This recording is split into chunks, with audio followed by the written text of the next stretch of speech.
Happy New Year! Like you aren't sick of hearing that already. It's probably the last thing you remember hearing 8 hours or something ago like that. Hey, I'm Brian, welcome to Crossroads. Yes, the first full day of 2023. Welcome to the whole Crossroads community. Many of us who are gathered digitally or physically every week. We've shut down all of our physical sites and all of our locations because we're giving you, the volunteer, an ability to just have the time off, and our staff as well. So thanks for rolling with us as we all are here right now. I'm excited about today. Two things are gonna happen. First, at the very end of our time, we're gonna give you a brand new worship song and performance of it you can worship to. That's gonna be, I think, really solid. And I'm going to give you a talk of something I did here in this building not too long ago that turned out pretty well, and I'll tell you more about that in just a moment. But before we talk about 2023, you do realize that 2022, as far as Crossroads is concerned, was great. I mean, awesome. I mean, like everything you could measure, everything up and to the right. Like just about everything, highest of ever in our history as a church. Wow, and wow. Let me give you some highlights, which I think are pretty encouraging. Baptisms, someone coming into a relationship with Christ to get baptized. Over 1,360 baptisms. Pastor Matt, I could just say 1,500. I could just round it up to say 2,000, but no. That is an unbelievable amount. Well done. I know you had a hand in that. If you got baptized this year, I hope that you're doing well and great in your faith. Great to have you part of the covenanted community. That's baptisms. We also got camps have been taking off, exploding. We had 201 baptisms, by the way, at camps. 5,350 people who are actually at all of our camps. Woo! That is crazy. We had 500 people signing up for a Go trip. That's a place to serve somebody in a cross-cultural experience. So let me tell you why it's really important. It's really important because while we want all of us to be experiencing God however we can, we recognize that there's certain things that we need to turbocharge our growth. There's only so much growth you can have watching a screen. There's only so much growth you can have actually sitting in a Crossroads building. We have structured our church in 2022 around the 7 proven practices. We had a whole series on that. These are the things that stand the test of time. They can be called the 7 ancient practices or the 7 sacred practices. Things like telling my story, weekly teaching, community, serving others. There's 7 of them. I'm not going to go into all those right now, but we're structuring our church. We have structured our church around those things. You can see it on our web presence and other ways. Because we want you to grow. We don't just want you to attend something. We want your life to be fully and holistically aligned with who God is and have all the blessings and all the fruit of that. What camps and what Go trips do, it's an area of turbocharge where you're put into something that's uncomfortable, that's an adventure, that's outside of what you're normally expecting, and it pushes you farther than you would have ever gone before. So consider, please, in 2023, if you have a goal or if you want to add yourself a new resolution in 2023, make it, I'm going to attend a camp or a Crossroads Go trip. You will be very thankful that you did. By the way, speaking of digital, we're interacting digital right now. Would you like some more good news? Of course you would like some more good news. We've had 150,000 journal entries inside of the app this year, which is about understanding the Bible. We've had 1.1 million prayer requests, 1.1 million prayer requests, 5 million prayers prayed. That means if you submitted a prayer request, on average, 5 people have prayed for your prayer request, and the number of yeses are actually pretty astounding. Take advantage of our Crossroads app this year. You'll be the better for it. Now, what we're going to do right now is we're going to go to something that might be a future thing that we do as a part of the church. We're always trying to do something that's forward-facing. We don't want to be the church of yesterday. We don't even want to just be the church of today. We want to be the church that's in touch with what God is doing tomorrow. The New Testament says to walk in step with the Spirit. So we're trying to understand what that is. Sometimes God will give you a download of a thought that's directly from His voice box, and you go, okay, God has spoken. That's very rare though. Most of the time what happens is we have a nudge or an inkling, and we step and we try something, And then we learn, oh, that was God prompted me here, that I should keep doing that. But we've got to get moving. That's why at Crossroads, we want to talk about your spiritual adventure. If you're going to grow spiritually, you have to see it as an adventure. You've got to move. You've got to take action on things. So we've had this idea of what do we do to reach the youngest generation in America or the younger generations? What does that future look like? And so we're testing different things, trying different things. One of those things, we basically set up a comedy club atmosphere here at our Crossroads Uptown location, invited a bunch of youngsters, which would be like anybody who's in their 20s or late teens for me, and a couple of gray hairs, but it was mainly a real young crowd. And we had 4 different talks, taking a swing at helping those folks navigate life and spiritual formation. We're going to give you one of those talks. It was my talk. I hope it's helpful for you, and I'll see you back here in about 10 minutes. Man, all right, I'll own it. I'm the oldest person here.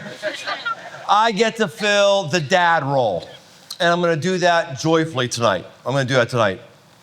I have, I've been through a lot of difficulty in my life. I've been through a lot of ups and downs, and what I noticed is the one thing that I can always depend on is the truth that's in this book. I'm gonna give you a verse tonight that I've memorized, but I'm gonna read it for you anyway, just so you know I'm getting it right. It's Philippians chapter 1, verse 6. It says this, "And I am sure of this, that he who began a good work in you is faithful to complete it." I'm sure of this, that he who began a good work in you is faithful to complete it. What does this mean to you? It means your future is secure. It's secure. For much of my life, I've had levels of stress. All of us have stress, anxiety, fear in one degree or another. All of us have different things that have triggered it. Some of my things have been 7 years to get through college. Some of you are going to do it in 4 years. Very impressive. It took me 7 years. I still have recurring nightmares today. Not today. 4 days ago, literally a recurring nightmare that I had a final the next day that I didn't know about and didn't study about. I still have this on and on and on. Massively difficult. I got inside of credit card debt that was incredibly painful and caused me to fear credit card debt. Credit card debt was so bad, I got married, and after 2 months of having our own apartment, I had to humiliate myself and go into my father-in-law's attic with my new wife, with his daughter, because we couldn't afford our life given the level of debt that I had. We had a kid, and this level of stress and anxiety was high because we had 0 medical insurance. You know how humiliating it is to go into a hospital and just tell them I'd like to have my child here, but I can't afford it, and then put you on charity care, and I was thankful for it. I've had the stress and difficulty of starting a church, the stress and difficulty and anxiety of keeping a bunch of nonprofits I've helped started keep going. And I have to say to myself before God, he who began a good work in me is faithful to complete it. Why? Because my future is secure. I don't know if there's ever been a more important word that all of us need to hear, especially those of us who are younger. The American Psychiatric Association takes a look at what's happening in our country. Nearly 2 in 3 adults, that's 65%, say that there's a certain amount of uncertainty in our nation causes them stress. 60% of all of us say the number of issues that we are currently facing as America is overwhelming. And here's the thing, on top of those statistics, the younger you are, the worse you're doing. This is the way it is in every developed country as they take these statistics. The younger you are, the more stressed you are, the more anxious you are, the more fearful you are, the more likely you're on medication, the more likely there's other mental illness issues. The younger you are, the worse off you are. Why is that? A number of different theories for this. One is, younger people, they're just weaker. Next generation, they're not as good. You've heard it, the snowflake generation, all that kind of stuff. Do you realize that every generation in American history since the Revolutionary War has said that about the next generation? Every generation thinks that they're the best ones and the ones coming after them are losers. It's just not true, but that's one theory. Maybe this is the weakest generation. I don't believe it. I don't think it's true, but that's one theory.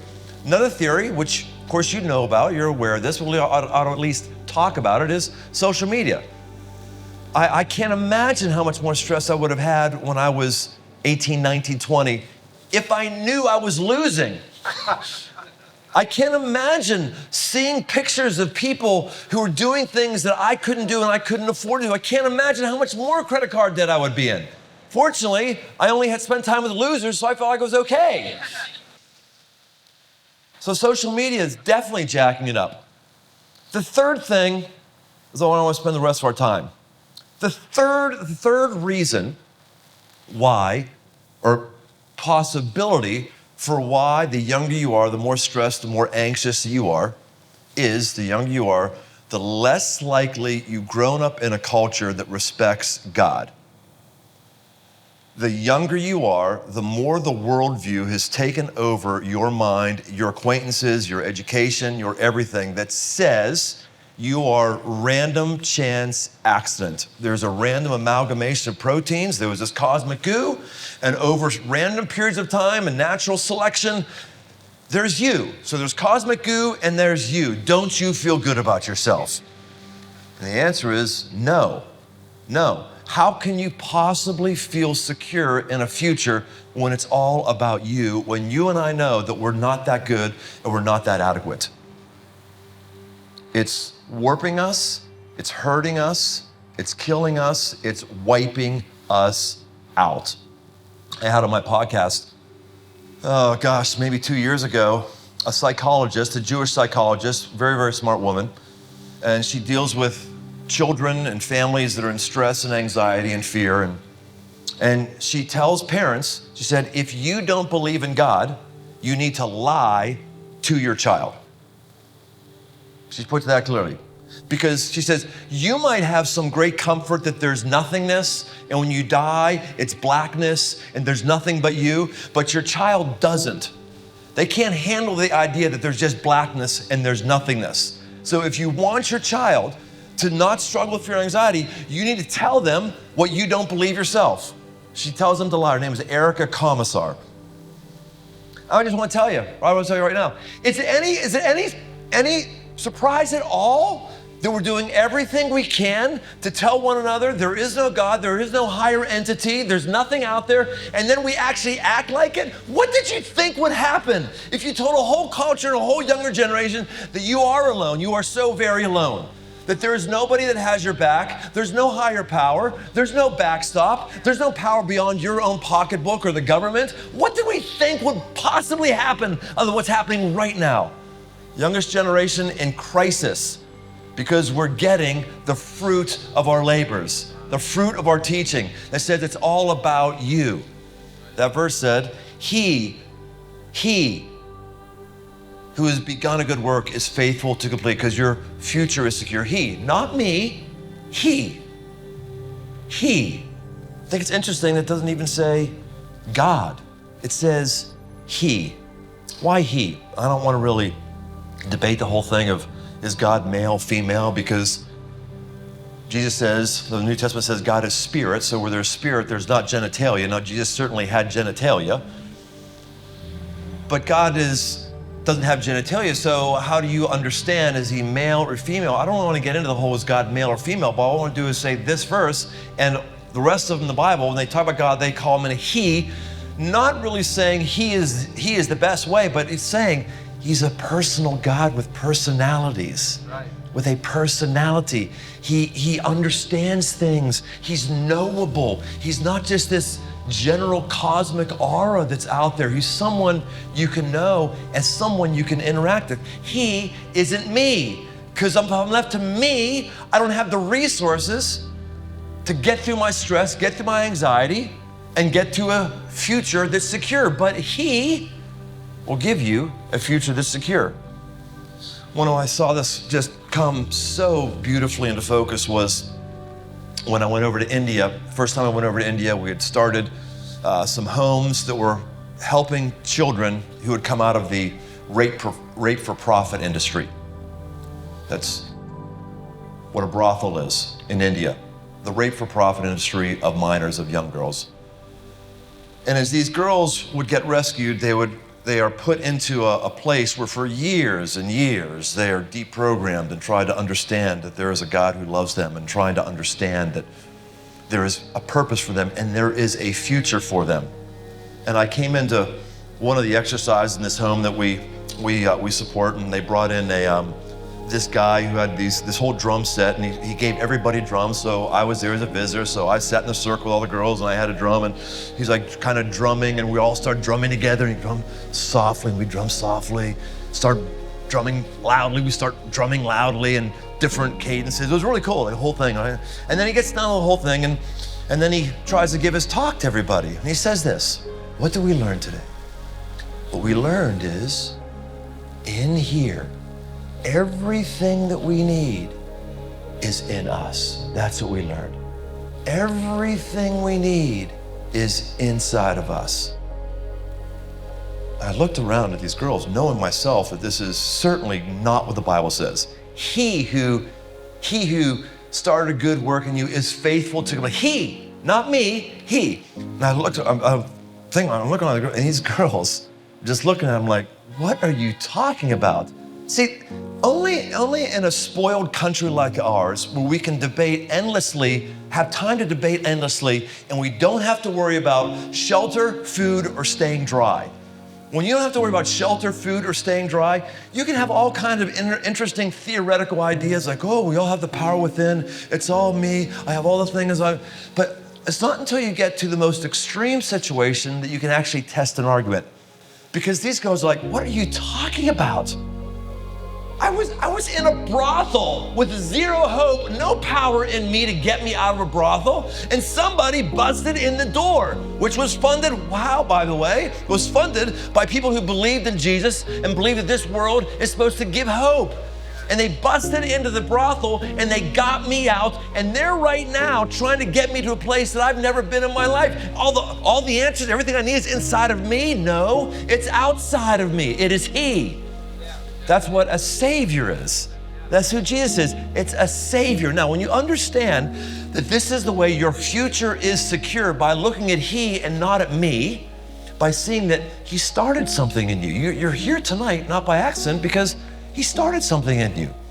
And there's something maybe here that He's gonna continue to build on and build your work. When you start to see this, things in the Bible come alive. Let me just give you a couple more verses. See, this isn't like one verse I'm just kind of reading into. In the book of 1 Thessalonians.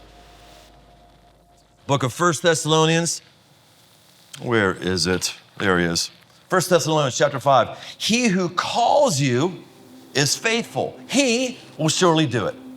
Your future is secure when you allow Him to surely do it. This doesn't mean that you sit back and you don't take major moves in your life. It doesn't mean you're just passive and letting life happen to you. It means I'm able to step out because He is faithful to do it. He is faithful to complete it. Also, in the book of 1 Peter, it says this: and after you have suffered a little while, let that sink in for a little bit. And after you have suffered for a little while, one of the things you can be sure of is you will suffer. And if you're afraid of suffering, then get used to having chronic stress and anxiety in your life. You will suffer. I don't know when it's gonna be. I don't know how bad it's gonna be, but I just wanna be one guy to tell you the truth. It's going to happen. It is. And probably worse than any of the suffering you've had. Yes, your worst days may be ahead of you. Doesn't that make you feel real good? Hey, I'm just telling you, man, I'm just telling you, if you keep thinking this Pollyanna crap that it's all about in me and I just gotta think a better thing for me and it's all gonna work out well, but dudes, come on. Can we be adults here and think about world history and the history of the Bible? You and I are going to have difficult. I'm not saying you aren't gonna have a secure future. I'm not saying God isn't going to do something great in you. I'm not saying that. He who began a good work in you is faithful to complete. Your future is secure. And in the midst of that future, you're going to go through difficulty. So when you understand you're going to go through difficulty, guess what? You don't have to be stressed about it because it's going to happen. You don't have to be afraid of it because you know it's going to be real. But greater is Him who is within you than him who is in the world. That's what Jesus said. And it continues, it says this: And after you have suffered a little while, the God of all grace, who has called you to his eternal glory in Christ, will himself restore, confirm, strengthen, and establish you. Oh man, that's some good stuff right there. Restore, confirm, strengthen, and establish you. Why? Because your future is secure. Why? Because he is secure. Friends, if you want what everybody else has, then just keep thinking like everybody else. Just keep thinking that if the right person gets in office, and if you think the right thoughts, and if the right public policies are in line, then everything will be okay. And as you see those things not happen, what happens? You're gonna get more stressed, more anxious-ridden, more freaked out. But if you have a centered worldview that says, no, difficult times are going to come, but it's okay, because he who began a good work in me will be faithful to complete it. That's one thing I'm sure of. You believe that, you act that way, your future will be secure. Thank you very much. I had a great time at that event. It was a lot of fun, being with a lot of good people. Whenever you're around people that want to grow, that want to advance, want to improve themselves, and want to get closer to God, it's a great group to be with. That's what Crossroads wants to be for you. People who are trying to go towards God, and those 7 proven practices I mentioned earlier are the way to get closer to God. So in 2023, figure out how you're going to fit those 7 proven practices into your life and go forward with it. That's how you and I get closer to God. Well, one of the proven practices is actually inside of one of them. One of them talks about having weekly teaching. Kind of inherent in weekly teaching is oftentimes worshiping, connecting with God through music. That's what we're going to do right now. Worship is when I sing something to God that actually encourages him, that actually blesses him, that actually elevates him, elevates his characteristics, his qualities, his will. It's not the same thing as singing my favorite country songs, though I love to do that.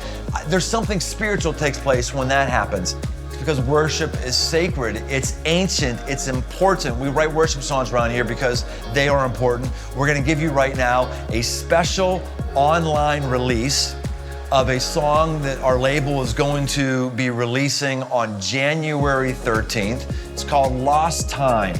And what it means is that God doesn't waste anything. Whatever the difficult things that are going on in our life, there's a purpose that he has. There's a future that he has. There's an ultimate place where he's going, and he doesn't waste anything. I think that should help us get ready for my talk next week. I'm gonna look at something in the book of Ephesians. It's about how we should be different. What kind of different? Like optimistic different, like positive different, like faith-filled different. Man, I'm tired of the cynicism, and if you're tired of cynicism and the negative news and you wanna be different, next week is all about that. And that hope, that purpose is part of why I worship, and worship gets me to that purpose as well. Let's do that together right now.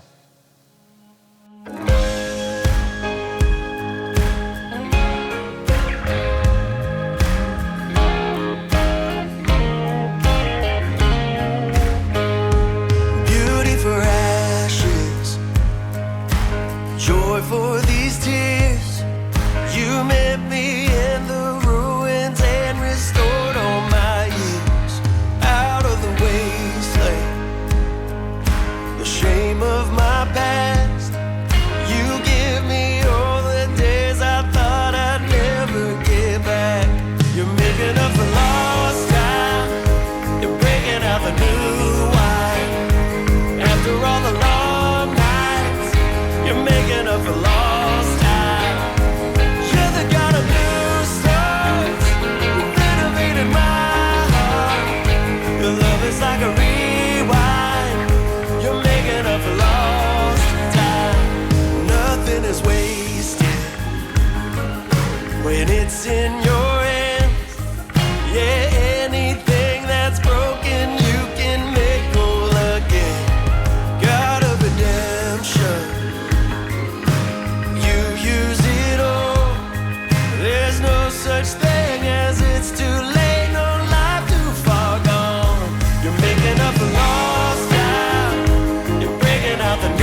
set free.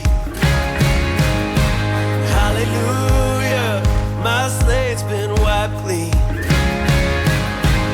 Hallelujah, I'm not going back. Hallelujah, you rewrote my past. Yeah. Hallelujah, I've been set free. Hallelujah, my slate's been wiped clean. Hallelujah, I'm not going back. Hallelujah, you rewrote my past. You're making up for lost time, breaking out the new